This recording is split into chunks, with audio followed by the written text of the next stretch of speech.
لیکن قوم کو صوبے کو مصیبت میں نہ ڈالے نا خام کا. ٹھیک ہے. اگر ان کے پاس گندم ہے تو ریلیز کریں, اگر سچ مچ کم ہے تو وفاق کو دینی چاہیے. اچھا, ان کا یہ کہنا کہ ہمیں باہر سے منگوانے دیں وہ ذرا اوور ہو جاتا ہے. صوبوں کو سب چیزوں کی اجازت دے کر جو آپ کے پاس زر مبادلہ کے ایک مخصوص ذرائع ہیں اس کے حوالے سے آپ, یہ وفاق کا کام ہے کہ گندم اتری جو باہر سے منگوائے اور دے. ٹھیک ہے. ہوتا یہ ہے کہ پرویز الہی نے اپنے زمانے میں خیبر پختونخوا میں گندم جانے پر پابندی لگا دی تھی. کیوں لگائی تھی؟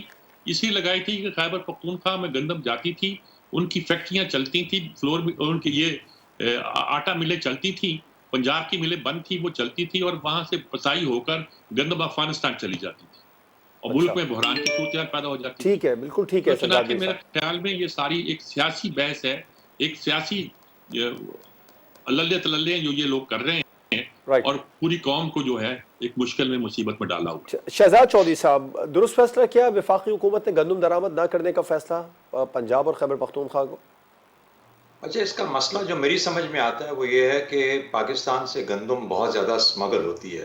پاکستان نہ صرف اپنے لوگوں کے لیے گندم پرووائڈ کرتا ہے بلکہ افغانستان بھی تقریباً یہاں سے آٹا اور گندم دونوں چیزیں ہی یہاں سے اسمگل ہوتی ہیں اور بہتر اسمگل ہوتی ہیں, خاص طور پہ بلوچستان کے ذریعے.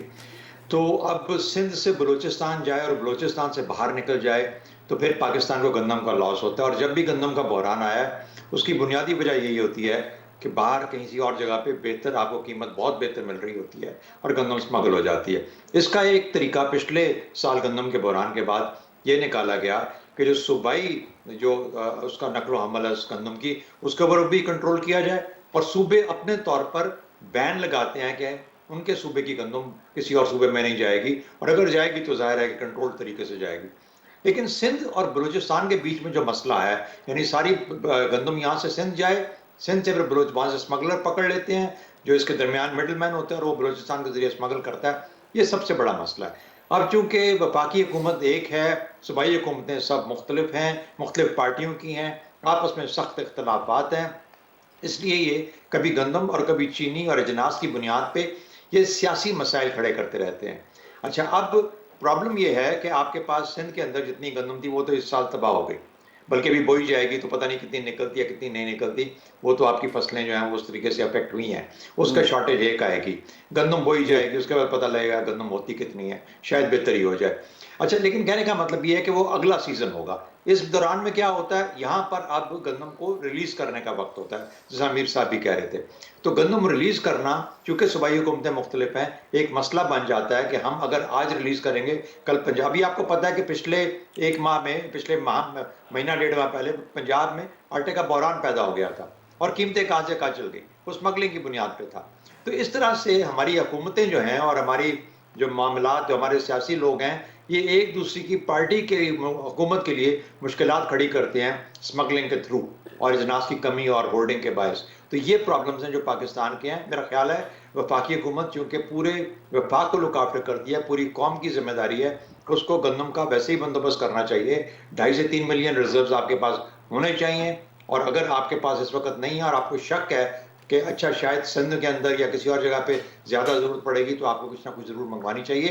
یہ فیصلہ ہوا بھی ہے, لیکن بعض صورت سیاسی بنیاد کے اوپر اس کو کھینچا تانی رہتی ہے اور وہ لوگ اس کو, یعنی وفاقی حکومت اس کو حکومت نہیں منگواتی کہ اپنے پیسے بچا کے رکھے. تو اس وقت فارن ایکسچینج, اجناس کی سیاست اور اجناس, ان تینوں کے بیچ میں بہت سخت مڈ بھیڑ ہے, جس کو ظاہر ہے کہ جس قسم کی چپکلش ہے, انتشار ہے, اس میں حل کرنا بہت مشکل ہے. امبر شمسی صاحبہ, آپ کیا سمجھتی ہیں, وفاقی حکومت کا گندم درآمد کرنے کی اجازت نہ دینے کا فیصلہ درست ہے؟ میرے خیال میں یہ گندم پہ جو سیاست ہو رہی ہے اس کا ظاہر ہے اس کی جو جڑ آپ کو نظر آتی ہے, اور بہت اچھی طرح میر صاحب نے بھی اور شہزاد چودھری صاحب نے بھی آپ کو پورا اس کا پس منظر بھی بیان کر دیا. لیکن ہمیں یہ یاد رکھنے کی ضرورت ہے کہ پاکستان جہاں ایکسپورٹر ہوا کرتا تھا اب امپورٹر بن چکا ہے, اس لیے کیونکہ سال در سال ہم نے دیکھا ہے کہ جس طرح سے چاہے اسمگلنگ ہو, ہورڈنگ ہو, اور اس سے ظاہر ہے پیسے کماتے ہیں جو اہلکار ہوتے ہیں, جو wait produce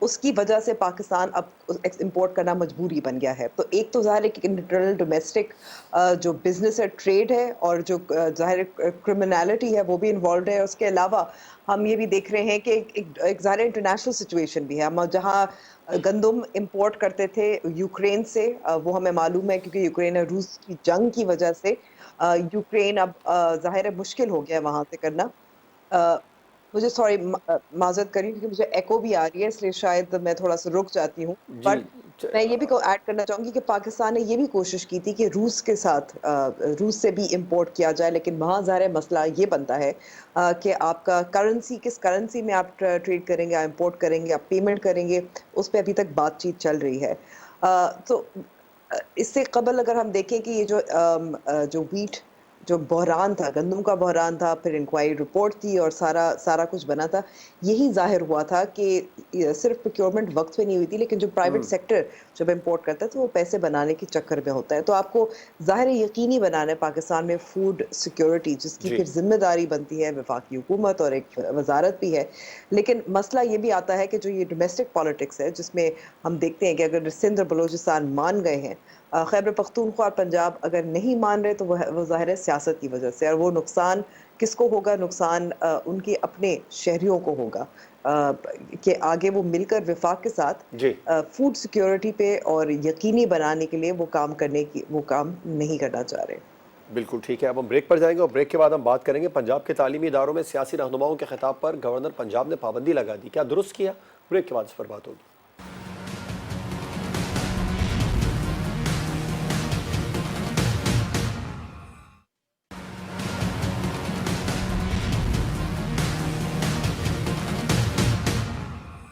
welcome back. Punjab کے تعلیمی اداروں میں گورنر پنجاب نے سیاسی خطابات پر پابندی لگا دی ہے, جس پر شکوہ بھی کیا تحریک انصاف کے چیئرمین عمران خان نے. انہوں نے کہا آکسفورڈ میں بھی 3 بار خطاب کر چکا ہوں اور پھر سے دوبارہ دعوت ملی ہے. انہوں نے کہا کہ اگر تعلیمی اداروں میں خطابات کا موقع نہیں ملے گا تو طلبہ اپنا نظریہ کیسے بنائیں گے؟ کیا گورنر پنجاب نے غلط اقدام اٹھایا شہزاد چودھری صاحب؟ نہیں, میرا تو نہیں خیال کہ غلط قدم اٹھایا, کیونکہ ہمارے جو سیاسی لیڈران ہیں ان کو بھی تعلیمی اداروں کی جو اہمیت ہے اور ان کی جو سینکٹیٹی ہے اس کا بھی خیال کرنے کا کوئی اتنا پاس نہیں ہے. جب تک وہ ایک تعلیمی ادارے کی حدود کو سمجھ نہیں سکتے اور متعین نہیں کر سکتے اور ہر جلسے کو اور ہر ایسی میٹنگ کو جلسہ بنا سکتے ہیں, عوامی جلسہ بنا سکتے ہیں, جس قسم کی زبان وہ استعمال وہاں پہ کرتے ہیں, وہ ابھارتے ہیں ان نوجوان ذہنوں کو اس طرح طریقے سے بات کرنے سے وہ مینٹورشپ نہیں پرووائڈ کر سکتے جو کہ اس لیول کے اوپر چاہیے. کاش کہ یہ ایسے مضمون چھیڑیں جو کہ طلباء کے مستقبل ان کی جو فہم ہے اس کو وسعت دے. کاش کہ ان میں وہ کیپیسٹی خود اپنے اندر موجود ہوتی کہ وہ اس قسم کے مضامین کو چھیڑ سکتے. اور پھر اس کے اندر اگر ان کا پولیٹیکل پالیٹکس کے خدا نخواستہ کوئی ایسی چیز نہیں ہے. سیاست ہمارے ہاں گالی کیوں بنی ہے؟ کیونکہ جس قسم کی سیاست ہو رہی ہے وہ گالی ہے. جس قسم کی زبان سیاست میں استعمال ہوتی ہے وہ گالی کی زبان ہے. ورنہ سیاست تو معاشرت کے معاملات ہیں, سیاست کا تو اکانومی کے ساتھ تعلق ہے, معاشرت. تو یہ تخلیقی سوچ جب تک ہمارے لیڈران میں نہیں آ سکتی, اور نہیں ہے ہی نہیں, ایگزسٹ ہی نہیں کرتی. آپ نے پولیٹیکل سائنس کیا ہو, آپ نے جو مرضی اکنامکس کیا ہو, لیکن آپ جب گرتے ہیں تو اس لیول پہ ہی گرتے ہیں جہاں پر آپ کو زبان اور محاورہ استعمال کرنا پڑتا ہے. تو میری نظر میں تو یہ سوائے خراب کرنے کے, اکسانے کے, ان کو انتشار پہ تیار کرانے پہ, اپنے یوتھ بریگیڈ بنانے پہ, میرا خیال ہے اس کے علاوہ اور کوئی معاملہ نہیں ہے. جب تک یہ خود اپنے عمل کو اور اپنی زبان کو سیدھا نہیں کر سکتے اور اپنی عقل اور فہم کو اس لیول پہ نہیں لے جا سکتے کہ جہاں پر یہ جسے کہتے ہیں کرٹیکل تھنکنگ ڈیولپ کروائیں. کرٹیکل تھنکنگ کی بات تو ہم کرتے ہیں لیکن اس کو سکھانے کا طریقہ, اس کو کس طریقے سے ڈیولپ کرنا ہے وہ نہیں دے پاتے. اس وقت تک ان کا وہاں پہ جانا صرف بند نہیں ہونا چاہیے, بین کر دینا چاہیے مکمل طور پر. بالکل ٹھیک ہے, شہزاد چودھری صاحب کا پوائنٹ ہے. انبر شمسی صاحب آپ کیا سمجھتی ہیں, انہوں نے غلط اقدام اٹھایا گورنر پنجاب نے؟ اب میں تو ویسے اس قدم کو غلط سمجھتی ہوں کیونکہ یونیورسٹیز میں واقعی ایک سیاسی بحث, ڈبیٹ, سیاسی میں کہوں گی کہ سیاسی آگاہی بہت ضروری ہوتی ہے اور یہیں سے شروع ہونا چاہیے، بلکہ اس سے کم عمری میں شروع ہونا چاہیے. لیکن ظاہر ہے اس پابندی کی وجہ عمران خان صاحب کا مسلسل یونیورسٹیوں میں جو دورے ہیں اور وہ کیا کچھ کہہ جاتے ہیں وہ ہے. تو اسی لیے لگتا ہے کہ جیسے ان کو ہدف بنایا جاتا ہے، اور اس میں کوئی کچھ حد تک سچائی بھی ہے. اگر سرگودا یونیورسٹی میں عمران خان صاحب شہباز شریف کا کلپ چلا رہے ہیں تو ظاہر ہے گورنر جن کا تعلق پاکستان مسلم لیگ نواز سے ہے تو وہ تو اکتائیں گے. مسئلہ بین پہ پابندی پر بھی ہے اور مسئلہ یونیورسٹیز کا بھی ہے کہ یونیورسٹیز اگر ہر قسم کے سیاسی لیڈرز کو دعوت دیں اور وہ ڈبیٹ انکریج کریں تو پھر میرے خیال میں بات بنتی بھی ہے. لیکن اگر آپ صرف ایک ہی قسم کے یا یہ ایک ہی تو کہا سیاسی نا لیڈر عمر کو صاحب، بلا یہ تو رہے ہیں عمران خان صاحب نے اور بھی ڈبیٹ کہا، انکریج نہیں کر رہے تو میرے خیال میں پھر مسئلہ ہے. یہ تو عمران خان تو صاحب پھر نے بھی کہا پابندی کہ میں پیش چاہتا ہوں ہے. بلاول بھی یہاں آئے، باقی دیگر لیڈرز بھی آئیں یہاں پر. تو یہ تو پھر یہ ذمہ داری تو پھر یونیورسٹی پہ بنتی ہے نا کہ وہ کیوں نہیں بلاتے، وہ کیوں نہیں دعوت دیتے، یا ان لیڈرز پہ ہے وہ کیوں نہیں جاتے. اب مجھے نہیں معلوم کہ اگر بلاول بھٹو زرداری کو سرگودا یونیورسٹی کی طرف سے دعوت دی گئی ہو یا انہوں نے منع کیا ہو، مگر میں کہوں گی کہ بہت ضروری ہوتا ہے کہ سیاسی لیڈرز یونیورسٹیز بھی جائیں، ڈبیٹ ہو. لیکن یہ یونیورسٹیز کی ذمہ داری ہوتی ہے کہ وہ بیلنس کریں. تمام سیاسی نظریات کی نمائندگی کروائیں اور وہ اس کو ایک ٹھیک ہے. ڈائیورسٹی جو ہے پاکستان میں آف تھاٹ اینڈ اسپیچ اس کو ریفلیکٹ ہونا چاہیے تاکہ جو طلبہ ہے وہ they can make up their own minds. میرے خیال میں کہ ہم کبھی کبھی اسٹوڈنٹس کی انٹیلیجنس میچورٹی کو بہت انڈر جی ایسٹیمیٹ بھی کرتے ہیں، اور یہ وقت ہوتا ہے اور یہی یونیورسٹیز کا کام ہوتا ہے ٹھیک اور ہے. یہ ان کی ذمہ داری ہے. سجاد میر صاحب، تعلیمی اداروں میں گورنر پنجاب نے سیاسی خطابت پر پابندی لگا دی ہے، غلط اقدام اٹھایا؟ لیکن اس کی ایک پوری تاریخ ہے اور میں شہزاد چوہدری صاحب سے اتفاق کرتا ہوں اس وقت کہ انہوں نے ٹھیک کیا ہے. اصل چیز سیاستدانوں کو وہاں جانے کی اجازت دینا نہیں ہے، اصل چیز یونین کو بحال کرنا ہے جو ایک عرصے سے بند کی ہوئی ہے. آکسفورڈ میں طلبہ یونین ہی سارے کام کرتی ہے. یہاں وی سی کے درمیان مقابلہ جاری ہے کہ ہم کیا حاصل کریں گے. یہ جو وی سی ہیں جی سی یونیورسٹی کے سب سے پہلے جہاں عمران نے خطاب کیا، خفیہ چپ کے یہاں کام ہو رہا تھا، رجسٹرار کر دو، یہ لندن بیٹھے ہوئے تھے، آئے پریزائڈ کیا، ایک تقریر کی، اس میں کچھ فرمایا، اور اب ان کی سمری گئی ہوئی ہے کہ انہیں پنجاب یونیورسٹی کا بھی نگران وائس چانسلر لگا دیا جائے. اور اس وقت صورتحال یہ ہے کہ پنجاب یونیورسٹی کے وائس چانسلر کی مدت ملازمت ختم ہو گئی ہے اور نہ وہاں پرو وائس چانسلر نہ کوئی اور ہے، اور ان کی ابھی منظوری نہیں ہوئی. تو اس چکر میں آپ یونیورسٹیوں کو تباہ کر رہے ہیں. جب بھٹو صاحب آئے تھے تو مجھے یاد ہے کہ وہ بڑے سمجھدار تھے، انہوں نے پنجاب یونیورسٹی کی طاقت کو جانتے تھے. انہوں نے اس کے صدر اور سیکرٹری کو دعوت دی ملنے کی، جو جوید ہاشمی سیکرٹری تھے اور حفیظ خان صدر تھے، اور بار بار کہتے رہے ہمیں بلاؤ. مجھے یار بلاؤ نہ، بلاتے کیوں نہیں، تقریر کراؤ میری. وہ کہتے جب چانسلر میٹرک فیل چانسلر کو آپ لے کر آئیں گے تو ہم آپ کو کیا بلائیں. میٹرک فیل چانسلر سے مراد مصطفیٰ کر جو تھے گورنر پنجاب تھے، اور گورنر پنجاب چانسلر ہوا کرتا ہے. اب وائس چانسلروں میں دوڑ لگی ہوئی ہے کہ یہ اس وائس چانسلر صاحب نے جو جی سی یونیورسٹی کے تھے، ایک طرف عمران خان کو دعوت دی، دوسری طرف شہباز شریف کو ایز وزیر اعظم خط بھیج دیا کہ آپ ہماری کانوکیشن میں آئیں. تو یہ ایک عجیب و غریب کمیٹی ہے جو چنتی ہے وائس وہ بیٹھی ہوئی ہے، کوئی چن نہیں رہی.